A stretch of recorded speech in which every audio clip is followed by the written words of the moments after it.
Nukarako. Kia ora, e te mana whakawa.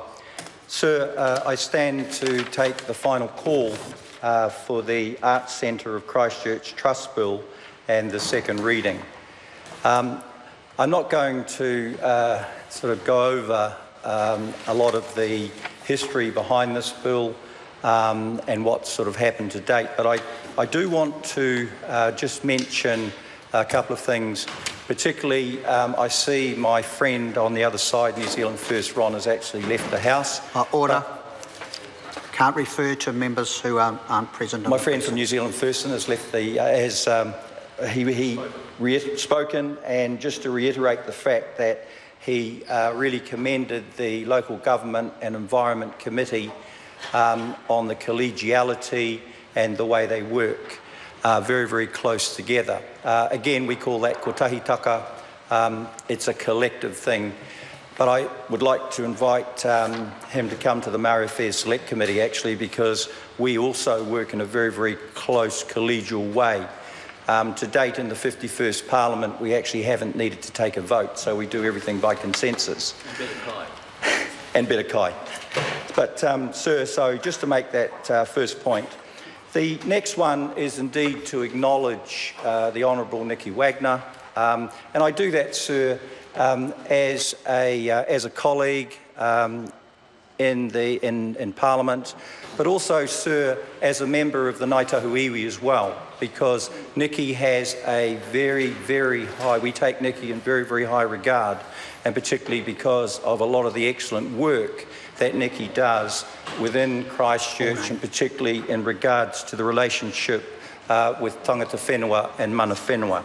I also want to acknowledge Margaret Austin, because Margaret, her leadership in this, and also when you think of the great things that Margaret has done, particularly, sir, the World Heritage Site, working on that in Tekapo. So again, to acknowledge her, and also Andre Lovett, and he has been mentioned before, and also Jen Crawford. Sir, the reflection of this bill here, and particularly the way that everyone has worked very, very close together, epitomises a thing by where out of the rubble of the rū whenua o Totahi, Phoenix is rising. And, sir, this is a very, very important sort of reflection on what is happening, and also the fact that if we do things like this together in a collective way, well, then we get this very, very important sort of solutions and things moving forward. The important thing too is to acknowledge my other colleagues from our MPs from the Green Party, and particularly, sir, it's not just from them, actually across the House, around the fact about heritage buildings. And, sir, heritage buildings, absolutely, in Christchurch there has been a lot of suffering. But, sir, what I also want to say is that if you go beyond that, if you go beyond the colonial days, the colonialism, if you just think for one moment about the effect that this had on tangata whenua. And I'm not just talking about the earthquake, because we all suffered there. But if we go back before that, with the arrival of the Europeans, because it's interesting, sir, with this building, is that when we were young kids coming to Christchurch from Tuahuriri in the northern part of the city, this particular building, sir, we saw as an edifice to colonialism. And so we never visited it much. We were on our way to the museum to see our wonderful sort of Māori artefacts that were inside there as school kids. But what I'm saying here, sir, is that this particular building, though, when you look at the history of the city and all of that, well then it really does actually now strike a chord with us in the fact that this is part of us because of the fact of what went on during the earthquake, the Ruwhenua, particularly in the 2011. So what I'm saying here is that this particular building, with everything that has gone on, again, is that reflection, is that we're working together, and particularly when you look at the trust deed.